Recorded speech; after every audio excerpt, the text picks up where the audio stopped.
आपण ऐकत आहात VAG मराठी स्टोरीज आणि मी सादर करते आहे मिसमॅच लव या कथेचा पुढचा भाग सुरू करण्याआधी प्लीज माझ्या चॅनलला सबस्क्राईब करून घ्या आणि आधीचे पार्ट ऐकले असल्याची खात्री करून घ्या. चला सुरुवात करतेय मिसमॅच लव भाग 27. इकडे नाश्त्याच्या टेबलवरून मनीष तरतरा आपल्या रूममध्ये आलेला आणि त्याने जोरात दरवाजा लावून घेतला. त्याचा चेहरा रागाने लालबुंद झाला होता. तो वेड्यासारखा रूममध्ये एरझाऱ्या घालत होता. बेडवर बसलेली निधी शांतपणे त्याला न्याहाळत होती. बघ निधी, हद्द झालीये आता. मला तर सहनच होत नाहीये. बाबांनी कार्तिकला CEO पद देण्यासाठी पावलंही उचलली आहेत. आणि पाहिलंच ना, काल त्या आधीच अधिकृतपणे पार्टीची घोषणाही केली. आता काय, मी त्या पार्टीत नाचायचं? याचा आनंद साजरा करायचा का मी? मनीषचा आवाज संतापाने थरथरत होता. अहो शांत व्हा, तुम्ही असे चिडलात तर कसं होईल? निधीने शांतपणे विचारलं. कसा शांत बसू मी? तो कार्तिक माझ्यापेक्षा लहान असून आज कंपनीची सगळी सूत्र त्याच्या हातात जाणार आहेत. बाबांनी जराही विचार केला नाही की मला काय वाटेल. ही पार्टी म्हणजे माझ्या जखमेवर मीठ चोळण्यासारखंच आहे. आणि यात वरचढ होणारी ती गार्गी, सगळं चुकतच चाललंय. मला तर त्या ऑफिसमध्ये पाऊल ठेवण्याचीही इच्छा होत नाहीये. मनीषने चिडून कपाटावर हात मारला. निधीने वळून त्याच्याकडे पाहिलं.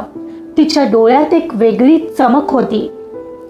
तुम्ही काळजी करू नका मनीष, या पार्टीचा बिमोड कसा करायचा ते मला चांगलंच माहितीये. मनीष थांबला आणि निधीच्या बाजूला येऊन बसला.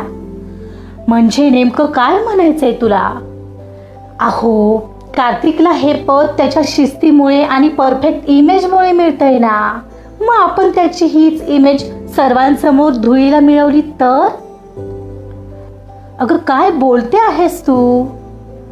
हो मग काय, दुसरा ऑप्शनच नाहीये ना आपल्यासमोर. म्हणजे बघा, पार्टी तर होईल, पण ती कार्तिकच्या सन्मानासाठी नाही तर त्याच्या अपमानासाठी ओळखली जाईल. निधी कुत्सितपणे हसली. अगं म्हणजे नेमकं काय करणार आहेस तू? माझ्याकडे एक जबरदस्त प्लॅन आहे. कार्तिक आणि गार्गीचं किती पटतं हे आपल्याला माहितीच आहे. कार्तिकला प्रत्येक गोष्ट परफेक्ट लागते आणि गार्गी म्हणजे त्याच्या अगदी विरुद्ध. आपण गार्गीचाच वापर करून पार्टीमध्ये कार्तिकचा पारा चढवू शकतो, नाही का? एकदा का त्याचा ताबा सुटला की तो सर्वांसमोर गार्गीवर ओरडणारच. आणि बोर्ड ऑफ मेंबर समोर जेव्हा तो गार्गीसोबत नीट वागू शकणार नाही तेव्हा त्याची प्रतिमा डागाळली जाईल. एका रागीट माणसाच्या हातात कंपनी देण्यापूर्वी बोर्ड 10 वेळा विचार करेल. निधीने आपलं कारस्थान स्पष्ट केलं.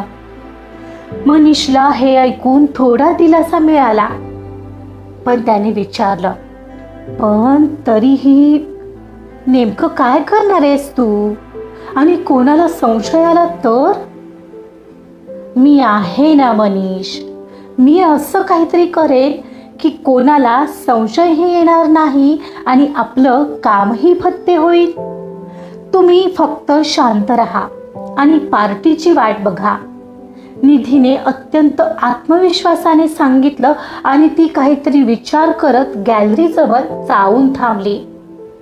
निधी, लक्षात ठेव, हे सगळं करताना आपलं नाव कुठेच आलं नाही पाहिजे, नाहीतर काहीतरी घोळ घालून ठेवशील. आधीच पाहते आहेस ना, बाबांची किती मर्जी आहे त्या गार्गीवर. मला एक कळत नाही, इतक्या कमी वेळात तिने त्यांचं मन कसं जिंकलंय कळतच नाहीये. सोडा ना, आपल्याला काय करायचंय? माझ्याकडे खूप सारे प्लॅन आहेत. आता बस बघाच तुम्ही मी काय करते पार्टीत. निधी काहीतरी शैतानी प्लॅन मनात आखत होती, पण या सगळ्यात गार्गी बिचारीला कशाला सामोरे जावं लागणार होतं यापासून तर ती अगदीच अनभिज्ञ होती. इकडे प्रियांशचा येणारा कॉल गार्गीने लगेचच उचलला आणि थोडी बाजूला आली. हां बोल ना प्रियांश, गार्गीने हळू आवाजात म्हटलं. हॅलो गार्गी, आपण आज भेटू शकतो का? यार मला तुला आज खूप भेटावं वाटतंय, थोडा वेळ काढशील प्लीज? प्रियांशचा आवाज कातर वाटत होता. नाही प्रियांश, आज खरंच शक्य नाही आहे, मला अजिबात वेळ मिळणार नाही.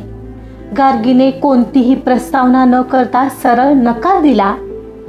का गार्गी, असं काय काम आहे आज की तू चक्क मला नाही म्हणते आहेस? प्रियांश समजून घे ना प्लीज. बरं आज नाही तर आपण उद्या भेटूया का, दुपारी किंवा संध्याकाळी, तुला जमेल का? प्रियांशने पुन्हा विनवणी केली. सॉरी प्रियांश, उद्याच काय, पण मी या पूर्ण आठवड्यात प्रचंड बिझी आहे. इथे घरात सिद्धू नाहीये, सगळी जबाबदारी माझ्यावर आली आहे आणि वरून बुटीकमध्ये एक मोठी ऑर्डर आली आहे, त्यामुळे या पूर्ण वीकमध्ये मला घराबाहेर पडणंही कठीण आहे. सो प्लीज आता हट्ट करू नकोस प्लीज. गार्गीने स्पष्ट शब्दात त्याला तिची परिस्थिती सांगितली. गार्गीच्या आवाजात एक प्रकारचा थकवा आणि ठामपणा होता. तिला माहिती होतं की तिला प्रियांशचं मन दुखवायचं नाहीये, पण परिस्थितीच अशी होती की ती हतबल होती. प्रियांश पलीकडून काही बोलणार इतक्यात गार्गीने बरं चल मी नंतर बोलते बाय असं म्हणून फोन ठेवला. तिकडे गार्गीने फोन ठेवला आणि प्रियांशने रागाने आपला फोन बेडवर फेकला. त्याच्या चेहऱ्यावर एक कुचित आणि क्रूर हास्य उमटलं. तो खिडकीपाशी जाऊन उभा राहिला आणि बाहेर पाहत स्वतःशीच पुटपुटला. हुशार झालीयस तर, चक्क मला भेटायला टाळतेस. नक्कीच आता इनामदार घर आणि त्यांची ती अफाट श्रीमंती बघून तुझे डोळे दिपले असणार. कालपर्यंत माझ्यासाठी रडणारी गार्गी आज अचानक बिझी झाली. तिचं प्रेम त्या घराच्या झगमगाटात हरवून गेलंय, तर आता का आठवेल तिला मी? त्याने एक उपरोधिक सुस्कारा सोडला आणि स्वतःच्याच विचारात गुरफटला. बरं झालं, म्हणजे आता मलाही जास्त नाटक करायची गरज नाही. मी तरी का तुझी वाट पाहत बसलोय? मीही माझा फायदा काढून सटकतो ना इथून. तसंही मला तुझ्यामध्ये आता काडीचाही इंटरेस्ट उरलेला नाहीये. मला वाटलं होतं तू थोडी कामाला येशील, तुझ्या माध्यमातून त्या इनामदारांच्या पैशांपर्यंत पोहोचता येईल, पण तू तर आता आपल्याच धुंदीत आहेस. प्रियांशच्या डोळ्यात आता एक वेगळीच चमक होती, ज्यात फक्त स्वार्थ आणि कपट होतं. जर तू माझ्या पद्धतीने वागणार नसशील तर मग मला माझी पद्धत वापरावीच लागेल. आता मला माझं नेक्स्ट पाऊल उचलायलाच हवं. गार्गी, तू आता फक्त बघत राहा. हा प्रियांश तुला इतक्या सहजासहजी सोडणार नाही, जोपर्यंत माझा हेतू साध्य होत नाही. दुपारपर्यंत दादासाहेबांनी सांगितलेली मेड हजर झाली होती. दुपारची जेवणं झाली आणि गार्गी तिच्या बुटीकमध्ये जायला निघाली. गार्गी ऑटोत बसून आपल्या बुटीकच्या दिशेने निघाली होती. दुपारचं ऊन असूनही तिच्या मनात मात्र सकाळच्या प्रसंगाचे ढग दाटले होते. रिक्षा वेगाने रस्त्यावरून धावत असताना अचानक एका वळणावर गार्गीची नजर रस्त्याच्या कडेला उभ्या असलेल्या एका काळ्या कारकडे गेली. तिथे जे दृश्य तिनं पाहिलं त्याने तिच्या काळजाचा ठोका चुकला. तिथे क्षिती उभी होती, पण नेहमीची दिमाखात वावरणारी क्षिती नाही. आज तिच्या चेहऱ्यावर एक अनामिक भीती आणि व्याकुलता होती. तिच्या समोर एक 25शीतला मुलगा उभा होता, जो अत्यंत उद्धटपणे तिच्याशी बोलत होता. गार्गीने पाहिलं. क्षिती अक्षरशः त्याच्या समोर हात जोडून काहीतरी विनवणी करत होती. तिचे डोळे भरलेले होते आणि ती त्याला वारंवार काहीतरी समजावून सांगण्याचा प्रयत्न करत होती. क्षितीसारखी स्वाभिमानी मुलगी आजही अशी लाचार का झालीये? गार्गीने डोकं चालवलं आणि त्या दोघांचा पटकन एक फोटो काढून घेतला. ऑटो पुढे निघून गेली, पण गार्गीला ते दृश्य अस्वस्थ करून गेलं. क्षिती नक्कीच कोणत्या तरी मोठ्या संकटात अडकली आहे आणि तिला मदतीची गरज आहे. गार्गी स्वतःशीच पुटपुटली. सकाळचा क्षितीचा तो अस्वस्थपणा, तिची थरथर आणि आता हे हात जोडणं, या सगळ्याचा अर्थ गार्गीला आता हळूहळू उमजत होता. पण ती व्यक्ती कोण होती आणि क्षिती त्याच्यासमोर अशी का झुकली होती? गार्गीच्या डोक्यात आता बुटीकच्या कामापेक्षा क्षितीचाच विचार जास्त चक्रावून टाकत होता. अखेर काही वेळाच्या प्रवासानंतर गार्गी तिच्या बुटीकमध्ये पोहोचली. तिथे पोहोचताच गार्गीची धावपळ सुरू झाली होती. टेबलवर कापडाचे तुकडे, दोरे आणि मोजमापाची डायरी विखुरलेली होती. गार्गीने भराभर काही फॅब्रिक्स बॅगमध्ये भरले. तिची असिस्टंट मीरा हे सगळं गोंधळून पाहत होती. मीरा, मी पुढचे 2-3 दिवस बुटीकला येऊ शकणार नाहीये. घरात सिद्धू दादा नाही आहेत आणि कामाचाही खूप लोड आहे. गार्गीने घाईघाईत सूचना द्यायला सुरुवात केली.